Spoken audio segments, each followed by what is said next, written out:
ओम शांति। आज के तारीख हलो 19 जुलाई 2025।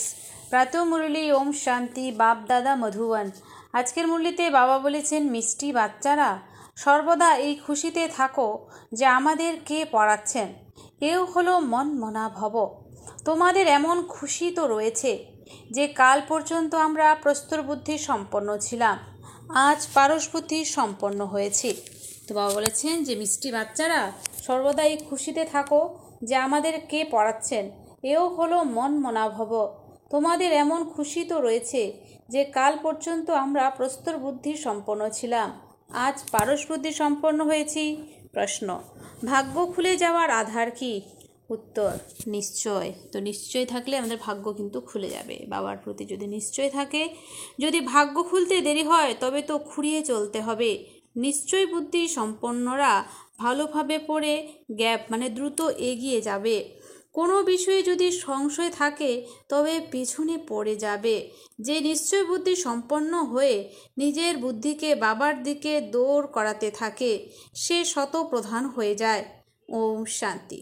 সব স্টুডেন্ট যখন স্কুলে পড়ে তখন তাদের জানা থাকে যে আমরা পড়াশোনা করে কি হব। মিষ্টি মিষ্টি আত্মারূপী বাচ্চাদের বুদ্ধিতে আসা উচিত যে আমরা সত্যযুগে পারস্পরিক মালিক হই। এই দেহের সম্বন্ধ ইত্যাদিকে পরিত্যাগ করতে হবে।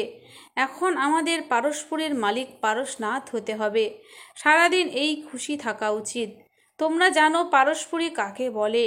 ওখানে ঘর বাড়ি ইত্যাদি সব সোনার উপর হয়। সত্যযুগে ঘরবাড়ি সব সোনার উপর হয়, এখানে হয় ইট পাথরের ঘর বাড়ি। এখন পুনরায় তোমরা প্রস্তর বুদ্ধি থেকে পরশ বুদ্ধি সম্পন্ন হও। প্রস্তর বুদ্ধি থেকে পারস বুদ্ধি তখন হয় যখন পারসনাথে পরিণত করেন যিনি। সেই বাবা এসে তো তৈরি করেন, তাই না?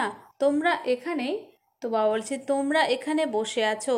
তোমরা জানো যে আমাদের স্কুল হলো উচ্চ থেকে উচ্চ, এর চেয়ে বড় স্কুল আর হয় না। এই স্কুল থেকে তোমরা পদম কোটি ভাগ্যশালী বিশ্বের মালিক হয়ে যাও। বাচ্চারা, তাহলে তোমাদেরও কত খুশি থাকা উচিত। এই প্রস্তর বুদ্ধি থেকে পারস্পরিতে যাওয়ার এ হলো সঙ্গম যুগ। কাল প্রস্তর বুদ্ধি সম্পন্ন ছিলে, আজ পারস বুদ্ধি সম্পন্ন হচ্ছ। এ কথা সদা বুদ্ধিতে থাকলে এও মনমনা ভবই। স্কুলে টিচার আসে পড়াবার জন্য, স্টুডেন্টদের মনে থাকে যে এখনই টিচার এলো কি এলো। বাচ্চারা, তোমরাও বোঝো যে আমাদের টিচার স্বয়ং ঈশ্বর। তিনি আমাদের স্বর্গের মালিক করে দেন, তাহলে সঙ্গমে আসবেন। এখন তোমরা জানো যে মানুষ আবাহন করতেই থাকে আর তিনি এখানে এসে গেছেন। কল্পপূর্ব এমনই হয়েছিল, তবেই তো লেখা হয়েছে যে বিনাশকালে বিপরীত বুদ্ধি, কারণ তারা হলো প্রস্তর বুদ্ধি সম্পন্ন। তোমাদের হলো বিনাশকালে প্রীত বুদ্ধি, তোমরা পারস বুদ্ধি সম্পন্ন হচ্ছ। তাই এমন কোনো উপায় বের করা উচিত যাতে মানুষ শীঘ্রই বোঝে। এখানে অনেককে নিয়ে আসে, তথাপি বলে শিব বাবা ব্রহ্মার শরীরের দ্বারা কিভাবে পড়ান, কিভাবে আসেন, কিছুই বোঝে না। এত এত সব সেন্টারে আসে, নিশ্চয় বুদ্ধি সম্পন্ন তো, তাই না? সকলেই বলে শিব ভগবান উবাচ, শিবই সকলের পিতা। কৃষ্ণকে সকলের পিতা বলবে কি না বলবে না, এতে বিভ্রান্ত হওয়ার কোনো কথাই নেই। কিন্তু ভাগ্য যদি দেরিতে খোলে তখন খোঁড়াতে থাকে। যারা কম পড়ে তাদের বলা হয় এরা খুঁড়িয়ে চলে। যারা সংশয় বুদ্ধি সম্পন্ন তারা পিছনে পড়ে থাকে। নিশ্চয় বুদ্ধি সম্পন্নরা সঠিকভাবে যারা পড়বে তারা দ্রুত এগিয়ে যাবে। কত সিম্পলভাবে বোঝানো হয়। বাচ্চারা যেমনভাবে দৌড়ে গিয়ে লক্ষ্যে পৌঁছে পুনরায় ফিরে আসে, বাবাও বলেন বুদ্ধি শীঘ্রই শিব বাবার দিকে ধাবিত করো, তবেই শতপ্রধান হয়ে যাবে। এখানে বোঝেও ভালোভাবে তীরবিদ্ধ হয়। পুনরায় যখন বাইরে যায় তখন সব শেষ হয়ে যায়। বাবা যখন জ্ঞান ইঞ্জেকশন লাগান তখন নেশায় বুধ হয়ে যাওয়া উচিত, তাই না? কিন্তু নেশা চড়ে না। এখানে যখন পেয়ালা পূর্ণ জ্ঞানামৃত পান করছি তখন এর প্রভাব তো পড়েই। বাইরে গেলেই ভুলে যায়, তো বাইরে গেলেই সব ভুলে যায়। বাচ্চারা জানে যে জ্ঞান সাগর পতিত পাবন সদ্গতিদাতা মুক্তিদাতা হলেন একমাত্র বাবাই। তিনি প্রত্যেক বিষয়ে উত্তরাধিকার দেন। তিনি বলেন তোমরাও সম্পূর্ণরূপে সাগর হও। আমার মধ্যে যত জ্ঞান রয়েছে ততটা তোমরাও ধারণ করো। শিব বাবার দেহের আশা নেই। বাবা বলেন, বাচ্চারা, আমি সদা শান্ত থাকি, তোমাদেরও যখন তো বাবা বলেছেন যে তোমাদেরও যখন দেহ ছিল না তখন দেহের নেশাও ছিল না। শিব বাবা কি বলেন যে এ আমার জিনিস? না, বলেন না। এই শরীরকে লোন নিয়েছি, ধার করা জিনিস কি নিজের হয়? না, হয় না। আমি এর মধ্যে প্রবেশ করেছি সার্ভিসের উদ্দেশ্যে কিছু সময়ের জন্য। বাচ্চারা, এখন তোমাদের ঘরে ফিরে যেতে হবে, দৌড় লাগাতে হবে ভগবানের সঙ্গে মিলনের জন্য। এত যজ্ঞ তপ ইত্যাদি করে থাকে, কিন্তু বোঝে কি যে তাকে কিভাবে পাওয়া যাবে? না, বোঝে না। মনে করে কোনো না কোনো রূপে ভগবান আসবেন। বাবা অতি সহজভাবে বোঝান, প্রদর্শনীতেও তোমরা বোঝাও। সত্যযুগ ত্রেতার আয়ু লেখা রয়েছে, সেখানে 2500 বছর পর্যন্ত সব কিছু সম্পূর্ণ অ্যাকুরেট। সূর্যবংশীদের পরে হয় চন্দ্রবংশী। তারপর দেখাও যে রাবণ রাজ্য শুরু হয় আর ভারত অপবিত্র হয়ে থাকে। দ্বাপর কলিযুগে রাবণ রাজ্য শুরু হয়, তিথি তারিখও রয়েছে। এর মধ্যে রাখো, এর মধ্যে রাখো সঙ্গম যুগকে। সারথিও তো অবশ্যই সারথিও তো অবশ্যই চাই, তাই না? এর রথে প্রবেশ করে করে বাবা রাজ চোখ শেখান, যার ফলে এই লক্ষ্মীনারায়ণ হয়। কাউকে বোঝানো অতি সহজ। লক্ষ্মীনারায়ণের ডিনাইস্টি রাজত্ব কত সময় পর্যন্ত চলে, আর সব কুল হলো পার্থিব জগতের। এ হলো অসীম জগতের। এই অসীম জগতের হিস্ট্রি জিওগ্রাফিকে জানা উচিত, তাই না? এখন হলো সঙ্গম যুগ। তো বলছে এখন হলো সঙ্গম যুগ, পুনরায় দেবী রাজ্য স্থাপিত হচ্ছে। এই প্রস্তরপুরী পুরনো দুনিয়া বিনাশ হয়ে যাবে। বিনাশ না হলে নতুন দুনিয়া কিভাবে হবে? এখন বলে নিউ দিল্লি। বাচ্চারা, তোমরা এখন জানো যে নিউ দিল্লি কবে হবে। নতুন দুনিয়ায় নিউ দিল্লি হয়। গায়নও রয়েছে, যমুনার উপকণ্ঠে মহল হবে। যখনই লক্ষ্মীনারায়ণের রাজ্য হবে তখন বলবেন নিউ দিল্লি পারসপুরী। নতুন রাজ্য তো সত্যযুগে লক্ষ্মীনারায়ণেই থাকে। মানুষ তো এও ভুলে গেছে যে ড্রামা কিভাবে শুরু হয়, কারা কারা মুখ্য অ্যাক্টর, সেও তো জানা উচিত, তাই না? অ্যাক্টর তো অনেক, কিন্তু তোমরা মুখ্য অ্যাক্টরদের জানো। তোমরাও মুখ্য অ্যাক্টর হচ্ছ। সর্বাপেক্ষা প্রধান পার্ট তোমরা প্লে করছো। তোমরা হলে আধ্যাত্মিক সোশ্যাল ওয়ার্কার, আর বাকি সব হলো লৌকিক সোশ্যাল ওয়ার্কার। তোমরা আত্মাদের বোঝাও, পরে আত্মা মানুষ মনে করে শরীর পড়ে। একথাও কেউ জানে না যে আত্মা এ ইন্দ্রিয় দ্বারা পড়ে। আমরা অর্থাৎ আত্মারা ব্যারিস্টার ইত্যাদি হই। বাবা আমাদের পড়ান, সংস্কারও আত্মায় থাকে। সংস্কার নিয়ে যাবে পুনরায় এসে নতুন দুনিয়ায় রাজত্ব করবে। যেমন সত্যযুগে রাজধানী চলতো তেমনভাবেই শুরু হয়ে যাবে। এতে কিছু জিজ্ঞাসা করার প্রয়োজনই নেই। মুখ্য কথা হলো, কখনো দেহ অভিমানে এসো না। নিজেকে আত্মা নিশ্চয় করো, কোনো বিকর্ম করো না, স্মরণে থাকো। তা না হলে এক বিকর্মের বোঝা শতগুণ হয়ে যাবে, হাড় গোড় একদম ভেঙে যাবে। এর মধ্যেও মুখ্য বিকার হলো কাম বাসনা।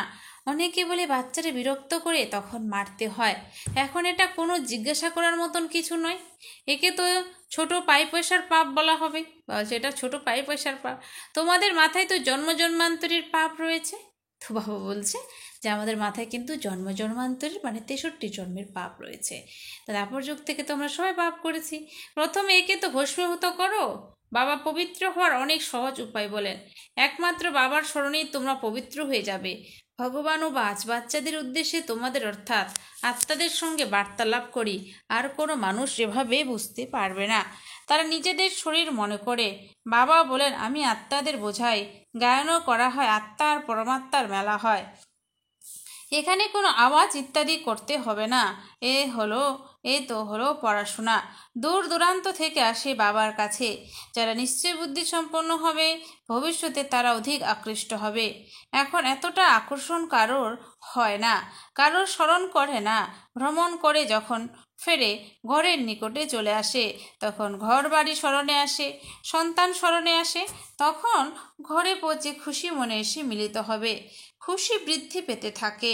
সর্বপ্রথমে স্ত্রী স্মরণে আসবে, পরে সন্তানাদি স্মরণে আসবে, তোমাদেরও স্মরণে আসবে যে আমরাও ঘরে যাব, সেখানে বাবা আর বাচ্চারাই থাকে, খুশি দ্বিগুণ হয়। শান্তিধাম ঘরে যাব, পুনরায় আসবো রাজধানীতে। ব্যাস শুধু স্মরণেই করতে হবে। বাবা বলেন মন মনা ভব, নিজেকে আত্মা নিশ্চয় করে বাবা আর উত্তরাধিকারকে স্মরণ করো। বাচ্চারা বাবা তোমাদের সুন্দর ফুলে গুলগুলে পরিণত করে নয়নে বসিয়ে সঙ্গে করে নিয়ে যায়। কোনো কষ্ট নেই। যেমনভাবে মশাদের দল যায়, তাই না? তোমরা আত্মারাও এভাবেই যাবে বাবার সঙ্গে। পবিত্র হওয়ার জন্য তোমরা বাবাকে স্মরণ করো, ঘরকে নয়। বাবার দৃষ্টি সর্বপ্রথমে গরিব বাচ্চাদের দিকে যায়। বাবা তো দীনদয়াল, তাই না? তোমরাও গ্রামের সেবা করতে যাও। বাবা বলেন আমিও এসে তোমাদের গ্রামকে পারস্পরিতে পরিণত করি। এখন এ হলো নরক, পুরনো দুনিয়া, একে অবশ্যই ভাঙতে হবে।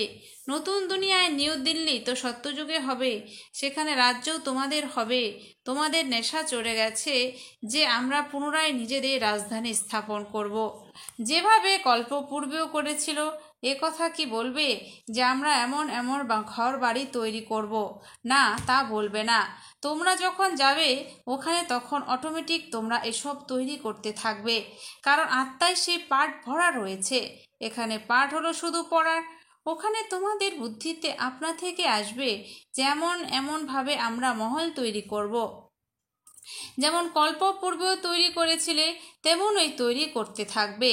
আত্মাই পূর্ব থেকেই তা নির্ধারিত হয়ে রয়েছে। তোমরা সেই মহলই তৈরি করবে যে মহলে তোমরা প্রতিকল্পে থাকো। এই বিষয়গুলোকে বা যে বিষয়গুলিকে নতুনরা বুঝতে পারে না। তোমরা বোঝো যে আমরা এখানে আসি আর নতুন নতুন নতুন পয়েন্ট শুনে রিফ্রেশ হয়ে যায়, নতুন নতুন পয়েন্টস বেরিয়ে আসতে থাকে। সেও ড্রামায় নির্ধারিত। বাবা বলেন বাচ্চারা, আমি সদা এই ষাঁড়ের উপর রথে আরোহণ করব, এতে আমি সুখী হই না। বাচ্চারা, আমি তোমাদের পড়াতে আসি, এমনও নয় যে ষাঁড়ের উপর আরোহণ করে বসেই থাকি। তো তারা ষাঁড়কে দেখিয়েছে, হ্যাঁ, ষাঁড়ের উপর আরোহণ করে বসেই থাকে। রাত দিন ষাঁড়ের উপর আরোহণ করা যায় কি ওনার? বাবা তো সেকেন্ডে আসা যাওয়া, সদা বসে থাকা নিয়মই নেই। বাবা কত দূর থেকে আসেন, তো শিব বাবা পরমধাম কত দূর থেকে আসেন পড়াবার জন্য। ওনার নিবাস তো ওখানে, তাই না? সারাদিনই কি শরীরে বসে থাকবেন? না, থাকবেন না। এতে ওনার আরাম লাগবে না। যেমন খাঁচায় তোতা পাখি আটকে পড়ে, আমি এই শরীর ধার হিসেবে নিই তোমাদের বোঝানোর জন্য। তোমরা বলবে জ্ঞানের সাগর বাবা এসেছেন আমাদের পড়ানোর জন্য। খুশিতে রোমাঞ্চিত হয়ে যাওয়া উচিত। সেই খুশি কি কখনো কম হয়ে যাওয়া উচিত? না, তা হওয়া উচিত নয়। এই ধ্বনি তো স্থায়ী রূপে বসে রয়েছেন। একটি ষাঁড়ের উপর দুজন বসে থাকা সর্বদা হতে পারে কি? শিব বাবা থাকেন আপন ধামে, এখানে আসেন। আসতেও কি দেরি লাগে? না, লাগে না। রকেট দেখো কত দ্রুতগামী, শব্দ অপেক্ষাও দ্রুত। আত্মা অত্যন্ত ছোট রকেট। আত্মা যায় কিভাবে? এখান থেকে খুব তাড়াতাড়ি লন্ডনে চলে যেতে পারে। গায়নও রয়েছে 1 সেকেন্ডে জীবন মুক্তি। বাবা স্বয়ং রকেট। বাবা বলেন আমি তোমাদের পড়াতে আসি, পুনরায় যাই নিজের ঘর। এই সময় অত্যন্ত ব্যস্ত থাকি। আমি দিব্য দৃষ্টিদাতা, তাই ভক্তদেরও রাজি করাতে হয়। তোমাদেরকে পড়াই, ভক্তদেরও মনে হয় যে সাক্ষাৎকার হয় বা কিছু না কিছু চাই ভিক্ষা। সর্বাপেক্ষা অধিক ভিক্ষা করে জগদম্বার কাছে। তোমরা হলে জগদম্বা, তাই না? বিশ্বের রাজত্বের ভিক্ষা দাও। হ্যাঁ, বিশ্বের রাজত্বের ভিক্ষা দাও। ভিক্ষা আর কিছুই নয়, শুধু বলেন বাবাকে স্মরণ করো, তবেই বিকর্ম বিনাশ হবে, শান্তিধামে চলে যাবে। আমি গ্যারান্টি করছি যে আমাকে স্মরণ করো, তবেই তোমাদের আয়ু দীর্ঘ হয়ে যাবে। সত্যযুগে মৃত্যুর নামই থাকে না, ওটা হলো অমর লোক। ওখানে মৃত্যুর নামও থাকে না, শুধু এক আবরণ মানে খোলস পরিত্যাগ করে অন্ন নেয়। একে মৃত্যু বলবে কি? এ হলো অমরপুরী। সাক্ষাৎকার হয় যে আমাকে বাচ্চা হতে হবে। খুশির বিষয়, বাবার মানে ব্রহ্মার মনে হয় এখন গিয়ে বাচ্চা হব। তো বাবা খুশি হয় এখন গিয়ে আমি সত্যযুগে বাচ্চা হব। তিনি জানেন গোল্ডেন স্পুন ইন মাউথ হবেন অদ্বিতীয় পিতার হারানিধির সন্তান। বাবা অ্যাডাপ্ট করেছেন, আমি তো হারিয়ে যাওয়া হারানিধির সন্তান। তাহলে কত ভালোবাসেন, একদম প্রবেশ করে যায়। এও তো খেলা, তাই না? খেলায় সর্বদা আনন্দ হয়। এও জানে যে অবশ্যই অতি ভাগ্যশালী রথ। যার জন্য গায়নও রয়েছে। জ্ঞান সাগর এনার মধ্যে প্রবেশ করে তোমাদের জ্ঞান দান করেন।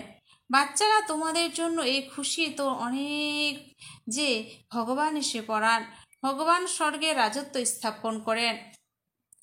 আমরা ওনার সন্তান, তবে আমরা নরকে কেন, এটা কারোরই বুদ্ধিতে আসে না। তোমরা হলে ভাগ্যশালী, তোমরা বিশ্বের মালিক হওয়ার জন্য পড়ো। এমন পড়ার উপর কত অ্যাটেনশন দেওয়া উচিত। আচ্ছা, মিষ্টি মিষ্টি হারানিধি বাচ্চাদের প্রতি মাতা পিতা বাপ দাদার স্মরণে স্নেহ সুমন আর সুপ্রভাত। আত্মাদের পিতা তার আত্মারূপী বাচ্চাদেরকে জানাচ্ছে নমস্কার। আমরা সমস্ত আত্মারূপী বাচ্চারা জানাই মাতা পিতা বাপ দাদাকে স্নেহ সুমন আর নমস্কার। ধারণার জন্য মুখ্য সার 1 নম্বর, এই দ্বৈত খুশিতে থাকতে হবে যে এখন সকল বিভ্রান্তি সম্পূর্ণ হয়েছে। প্রথমে আমরা নিজেদের ঘর শান্তিধামে যাব, তারপর আমরা আমাদের রাজধানীতে আসব।